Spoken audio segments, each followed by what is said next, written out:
une oreille musicale, j'aime beaucoup les beaux sons, mais quand on entend le Coran, c'est magnifique. Enfin, je ne sais pas comment un homme a pu faire des beaux textes pareils. En plus, tous ces textes ont des significations profondes. Il n'y a pas une erreur. Il y a des gens, des médecins, des scientifiques qui ont fait des erreurs, des recherches sur ces livres saints. Ils trouvent des erreurs dans la Torah, ils trouvent des erreurs dans la Bible, et ils n'en trouvent pas dans le Coran. Rien. Il n'y a rien qui est mauvais, même il y a des images qui sont reprises qui correspondent pratiquement à la meilleure définition qu'un médecin pourrait faire à un ignorant. Donc c'est des choses merveilleuses qu'il y a dans le Coran.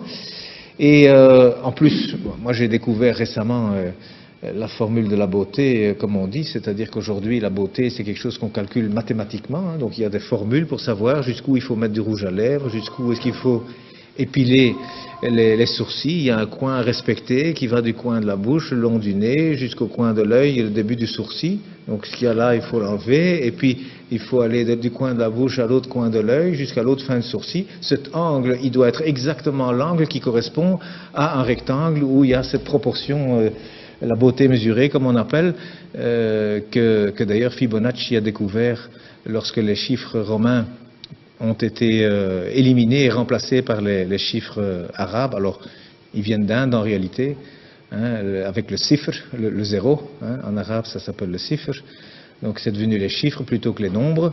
Et puis Fibonacci l'a découvert avec ces chiffres, c'est formidable, on peut faire des calculs infiniment grands, et puis avec la virgule infiniment petit. Et il a découvert comme ça que la pyramide de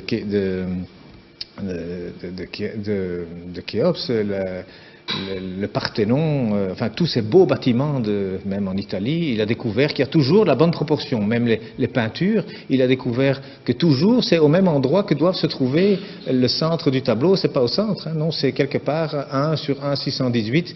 Donc il y a des proportions. Eh bien aujourd'hui on retrouve, la Mecque se retrouve sur la terre aujourd'hui. Hein, lorsque vous avez 1 et 1,618, eh bien cette ligne, elle passe à travers la Mecque, à travers la Kaaba au mètre près. Et la distance entre la Kaaba et le pôle Nord fait 1, et entre la Kaaba et le pôle Sud fait 1,618. Ça veut dire qu'Abraham, il a abandonné sa femme, enfin sa servante Hajar, avec son fils Ismaël. Elle a dit pourquoi ici? Dieu m'a dit ici. Donc il semble qu'aujourd'hui, c'est par rapport en tout cas, et c'est même lié au village de Greenwich, qui a servi à dessiner la carte de cette terre, hein, parce que le milieu c'est Greenwich. Eh bien, c'est considéré là comme le centre de beauté que tous les peintres utilisent aussi. D'ailleurs, depuis Leonardo da Vinci, il a dessiné des tas de choses. Vous savez, le corps, 1,618. Le nombril, il est à 1 mètre du sol.